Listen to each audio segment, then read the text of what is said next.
Wild West TV. Bwana, sakata limeendelea kuwa bichi la kuahirishwa kwa mchezo wa Kariakoo Derby baada ya Simba Sports kuumia mchezo huo. Bodi ya ligi nao wakatoa taarifa kwamba mchezo huo umeahirishwa mpaka pale utakapopangiwa tarehe nyingine. Lakini Young African nao wamekuja na breaking news, wamekuja na taarifa wakizungumzia sakata hilo. Lakini huu hapa ni msimamo wa Young African kuelekea sasa mchezo huo ambao TFF wao wamesema wataupangia mechi. Nikukumbushe tu hapa, TFF pamoja na bodi ya ligi wanasema mchezo huo wataupangia mechi siku nyingine, lakini Young African wao wamekuja na msimamo wao juu ya sakata hili.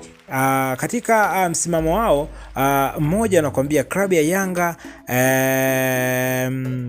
unasema kutokana na maelezo hapo juu ufuatao ndio msimamo wa kamati ya utendaji wa Yanga.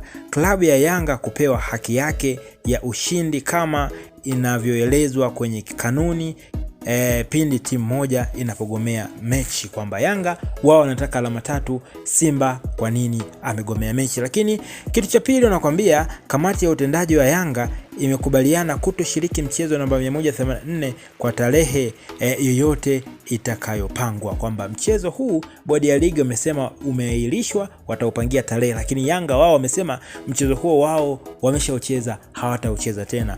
Lakini kitu kingine wanakuambia kutokana na mfululizo wa uvunjifu na kushindwa kusimamia kanuni za ligi kuu, klabu ya Yanga imekosa imani kwa kamati ya uendeshaji wa ligi kuu chini ya mwenyekiti wake Steven Mguto na katibu wa kamati hiyo Almas Kasongo. Hivyo tunaomba shirikisho la mpira wa miguu TFF kuivunja kamati hiyo na kuteua viongozi wengine waadilifu na wenye nia njema kwa maslahi mapana ya taifa letu.